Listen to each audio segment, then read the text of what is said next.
A while back I streamed the strip down of this Sea-Gull ST1903 chronograph movement, which is based on the design of the classic Swiss movement, the Venus 175.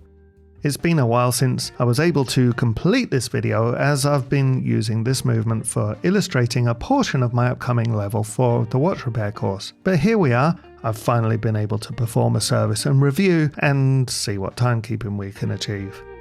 Now, following the last video on this subject, I did receive quite a few comments on the finish of the movement, some people suggesting that it was not a genuine movement from the Sea-Gull factory in China, and this I do not know. They don't, as far as I'm aware, come with any kind of authentication certificate. This is a budget movement, and I suppose you could not expect it to be perfect, and so as I strip this down, you will notice a lot of surface imperfections on the plates and some of the parts.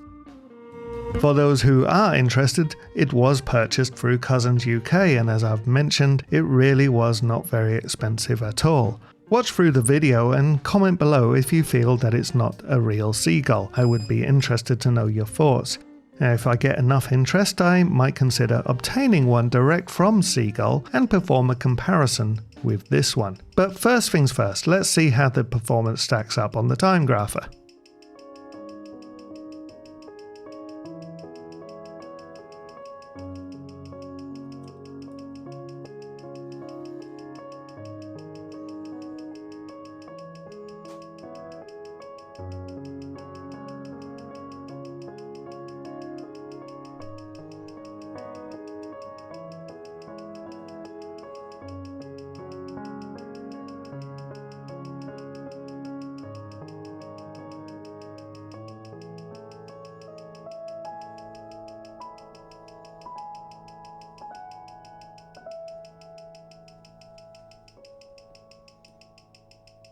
Well, it seems to be not bad at all. The amplitude is good. Of course, the timekeeping does need to be tightened up, but the positional variance is not bad. I mean, I've seen a lot worse, and it does seem to have a nice clean reading.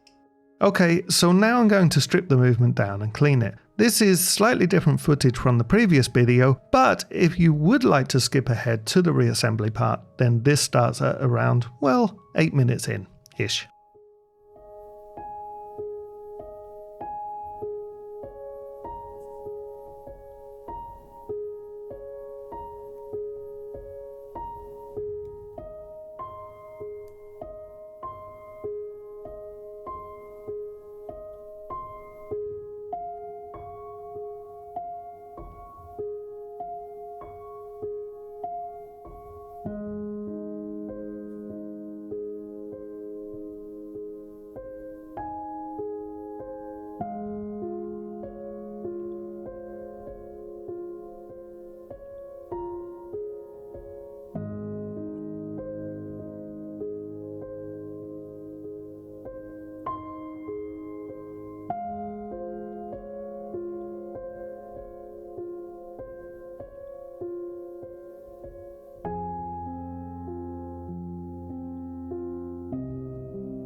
So now the movement is stripped down. I can see that it was lubricated from the factory and the lubrication seemed adequate. As mentioned, the surface finish on some of the parts is a mess, with some of the parts looking like they've been in a boxing match with some sandpaper. But having said that, remember, most of what you have seen is under very high magnification, having been shot with my macro lens, and in reality, when seen by the naked eye, it's really not that bad at all. I mean, I'd wager that this movement would look lovely in a watch case with a display back.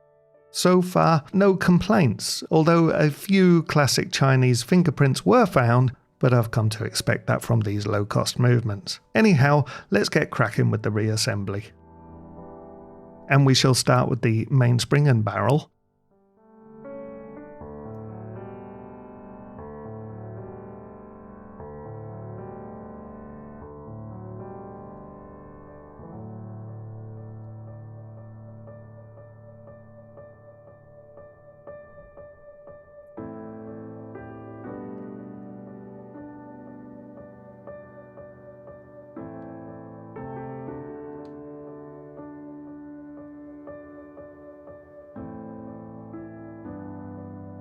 And with that done, I can assemble the train of wheels and fit the bridges.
And now I'm refitting the clickworks and the ratchet and crown wheels.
And now I can fit the cannon pinion and the keyless works.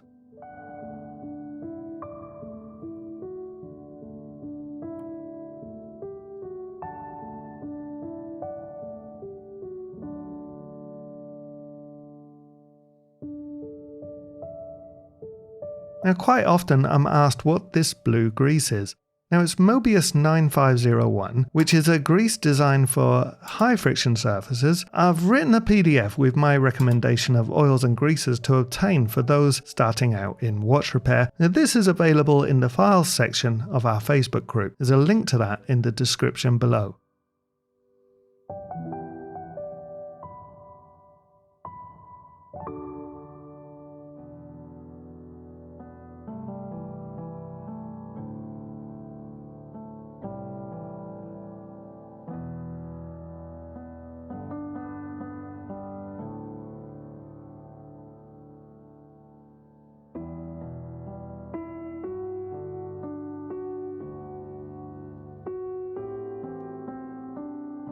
Now you may notice a few fingerprint stains on some of these parts as well. These seem to be baked in. I have tried removing them, but they seem to be very stubborn. In any case, they are cosmetic and they should not affect the movement's performance.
Now flipping the movement over, I can continue and reassemble the chronograph works.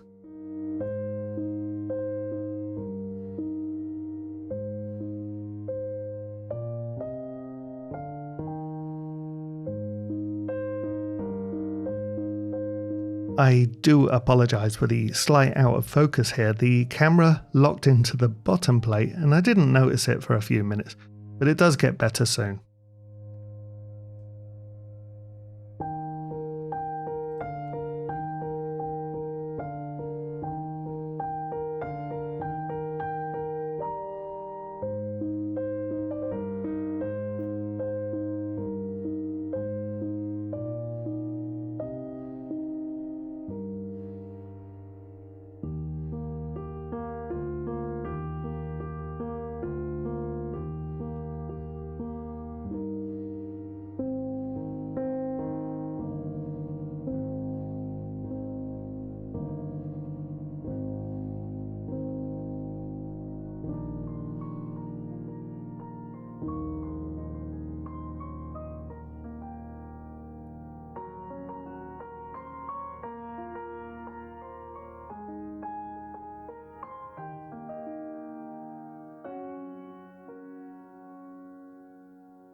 To those who are considering learning more about watch repair, I must mention that I am using this movement as an illustration which forms part of a new level of my watch repair course, where I'm going into a much more detail on how to service and adjust chronograph mechanisms, as well as calendar and automatic movements. This is still in development, but I have released levels 1, 2 and 3.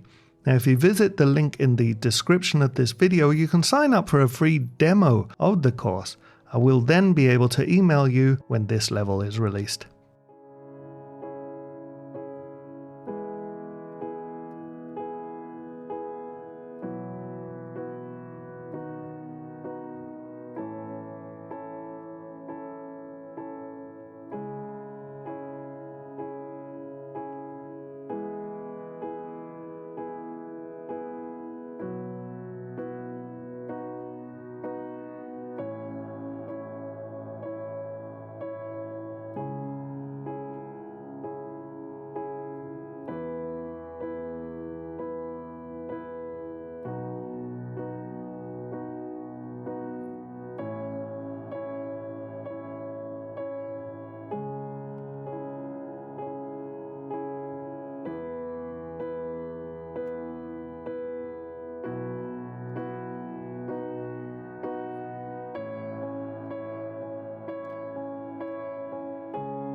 And now with the chronograph mechanism installed, I can continue and refit the pallets and the balance.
And that's it, it's working again. So how does it perform once I've tweaked the timekeeping?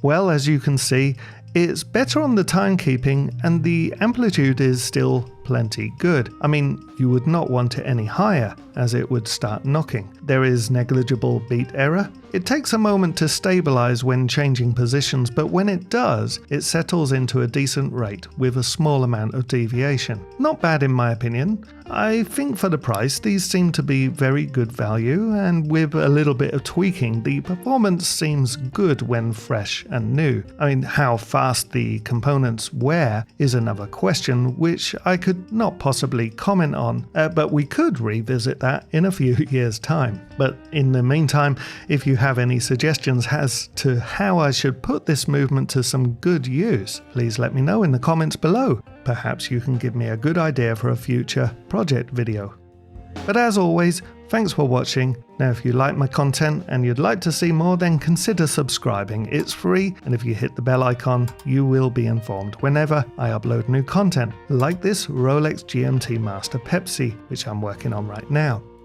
So thank you to all my patrons who make this content possible. You guys are awesome. And with that said, I will see you in the next one.